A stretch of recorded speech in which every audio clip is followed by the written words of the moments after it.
Hello, my name's Mara, and today's case is about Jamie Lynette Yazzie, who was 32 years old when she went missing in 2019 from Arizona. And I do just want to remind everybody I do my very best to research and get the most accurate information I can.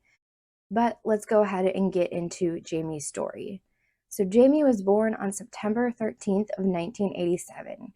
She grew up on the Navajo Nation in Arizona and was a hardworking single mother of 3 boys. She was also described as a very dedicated and reliable person. She worked as a medical assistant at the healthcare center in Pinon, Arizona. She was not the type to ever be late or not show up to work, and she dreamed of one day becoming a nurse.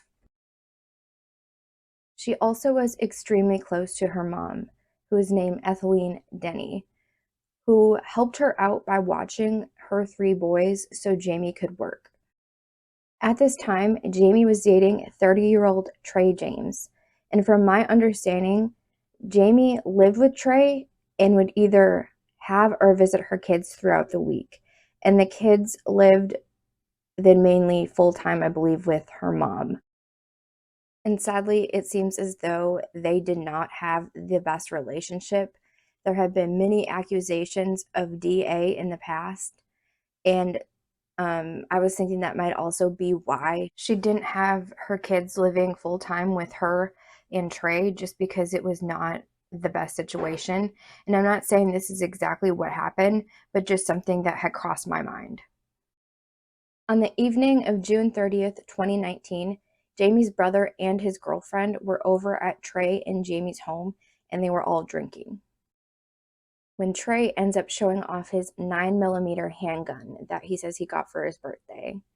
And then Jamie makes the comment to her brother and her brother's girlfriend, he actually tried to shoot me with that one time. So then at this point, Jamie and Trey have had a decent amount to drink, and they start arguing about infidelity. So her brother and his girlfriend leave around 2 a.m. on July 1st of 2019. And they both said at this point they did not fear for Jamie and thought she would be fine. Then the next day, Jamie does not show up for work at the clinic and does not call in, which is completely unlike her to do. Her mom and coworker try to reach out for her with no response.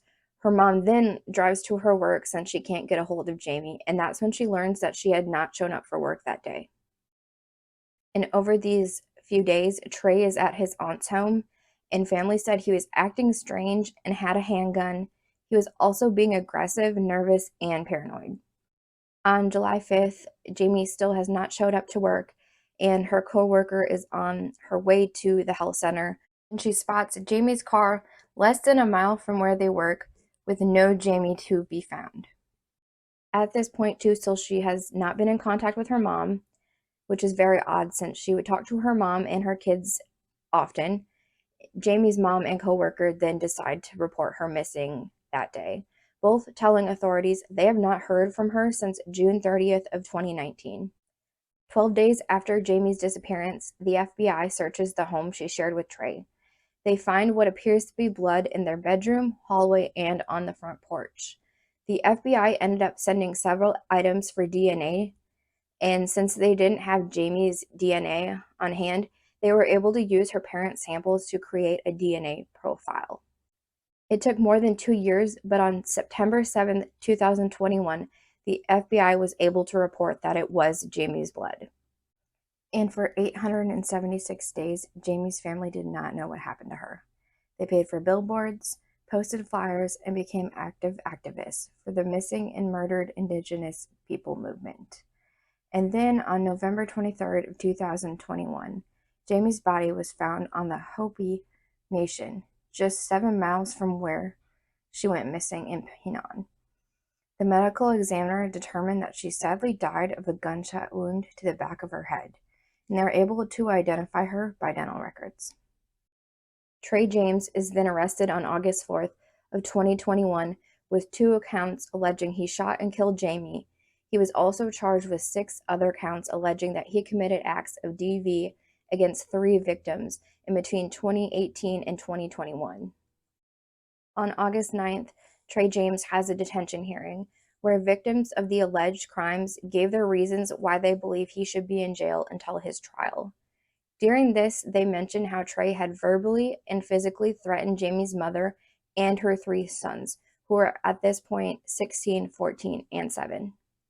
The indictment accuses Trey of committing acts of DV against 3 victims between 2018 and 2021, including suffocation, strangling, kidnapping, assault with a dangerous weapon.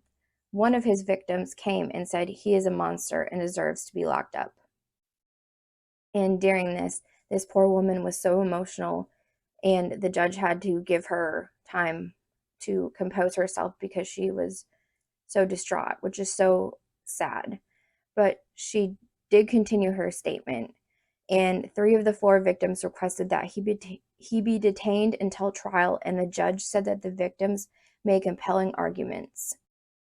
And thankfully, the judge agreed and said that Trey posed a flight risk and a risk to the community. So she ordered him detained until his trial.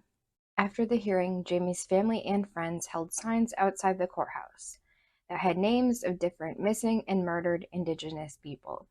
They waved 2 flags, one with a red handprint in honor of MMIW, and another one with the seal of the Navajo Nation on it. And because this is an ongoing investigation, they have not been able to receive Jamie's body back yet, so they have not been able to lay her to rest. But they said that they're very ready and want to be able to say their final goodbyes and have a place to come back and visit her. I feel so sorry for this family that Jamie's life was taken away, and for her poor 3 sons that have to grow up now without their mom because he simply just couldn't control his temper and decided then that he needed to take her life. And it's so great that he's in custody. But the true justice won't come until he goes to trial. And I hope, for the sake of all these victims, that he will be charged for these terrible crimes he committed and for taking away Jamie's life. Thank you so much for watching this video. I will see you all next time.